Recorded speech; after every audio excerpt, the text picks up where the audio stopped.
ناظرین آداب، میں ہوں وصال اعظم اور آپ دیکھ رہے ہیں نیوز 18 اردو کا خاص پروگرام کہہ کر ہی مانیں گے۔ ناظرین 11 دنوں تک ایک طرح سے فلسطین کی آبادی پر، غزہ پر جس طرح سے اسرائیل کے لگاتار حملے ہو رہے تھے اور ادھر سے جو فلسطینی جو عسکریت پسند ہیں، جو لڑاکے ہیں، جو حماس کا گروپ ہے، وہ اسرائیل پر راکٹ داغ رہا تھا۔ لیکن یہ پوری دنیا جانتی تھی کہ ان دونوں میں اگر طاقت کا موازنہ کیا جائے تو اس کا کوئی ایک دوسرے سے مقابلہ ہی نہیں ہے، لیکن پھر بھی جو حالات پیدا ہوئے تھے اور اس کے بعد یہ لگ نہیں رہا تھا کہ کب جا کر یہ تعاطل، یہ جو حالات، یہ سنگینی ہے وہ ختم ہوگی۔ لیکن 11 دنوں کے بعد جنگ بندی کا اعلان ہوا اور اس جنگ بندی سے نہ صرف غزہ یا فلسطین یا اسرائیل بلکہ ایک طرح سے پوری دنیا نے جو ہے وہ راحت کی سانس لی ہے،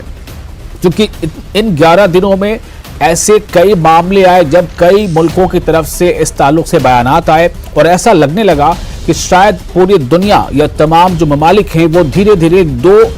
طرف سے دو دھڑوں میں بڑھتے چلے جا رہے ہیں۔ لیکن لگاتار عالمی دباؤ کا سامنا کرنے والے اور خاص طور سے جس طرح سے حملوں میں بچوں کی موتیں ہو رہی تھی، خواتین کی موتیں ہو رہی تھی، جس طرح سے رہائشی علاقوں کو نشانہ بنایا جا رہا تھا ایئر اسٹرائک میں، اس کو لے کر کئی ممالک میں عام عوام بھی سڑکوں پر آ گئی اور اس طرح سے جو متعلقہ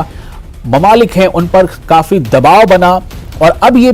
سمجھا جا رہا ہے کہ جو تصویریں آپ دیکھ رہے ہیں یہ تصویریں کچھ گھنٹوں قبل کی ہیں، یعنی کہ جمعرات اور جمعے کی جو درمیانی شب ہے، رات 2 بجے اس پر جو اس جنگ بندی پر عمل درآمد کا آغاز ہو گیا تھا۔ اس کے بعد سے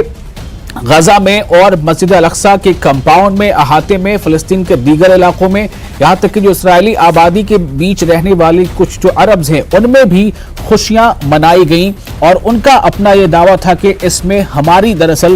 جیت ہوئی ہے، حماس کی جیت ہوئی ہے، فلسطینی مسلمانوں کی جیت ہوئی ہے، ان کا یہ کہنا تھا۔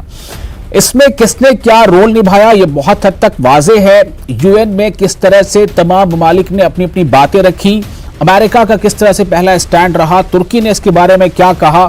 مصر کا جو رول ہے وہ کتنا اس میں قابل ستائش ہے، چونکہ جو بائیڈن نے خود کہا ہے کہ مصر کی رول کی ہمیں تعریف کرنی چاہیے، سراہنا کرنی چاہیے۔ تو کل ملا کر پورا جو یہ مڈ ایسٹ ہے، اس کے ساتھ ساتھ ان کے حوالی یا ان کے جو ایک الائنس ہے تمام دوستوں کا، دوست ممالک کا، وہ اس معاملے پر سب جو ہے ایک نظریہ یہ ضرور ہو گئے تھے کہ کسی بھی صورت میں یہ جو سٹرائک ہو رہی ہے وہ بند ہونی چاہیے اور وہاں پر امن بحالی ہونی چاہیے۔ سوال اس بات کو لے کر ہے کہ کیا اتنی جلدی جنگ بندی کی توقع دنیا کر رہی تھی یا پھر یہ کہ اس سے بھی پہلے یہ جنگ بندی ہو سکتی تھی، اور سوال یہ بھی ہے کہ کیا اسے واقعی جنگ کہا بھی جائے یا نہ کہا جائے۔ اور دوسرا اہم سوال کہ اب جو حالات بنے ہیں اس کے بعد کیا یہ جو امن کا ماحول یہاں سے اب شروع ہوا ہے کیا یہ بہت طویل مدتی ہوگا؟ کیا اس بارے میں یو این پر جو پہلے کے اس کے گائیڈ لائنز اس پر پوری طرح سے عمل درآمد دونوں جو ممالک ہیں وہ کریں گی؟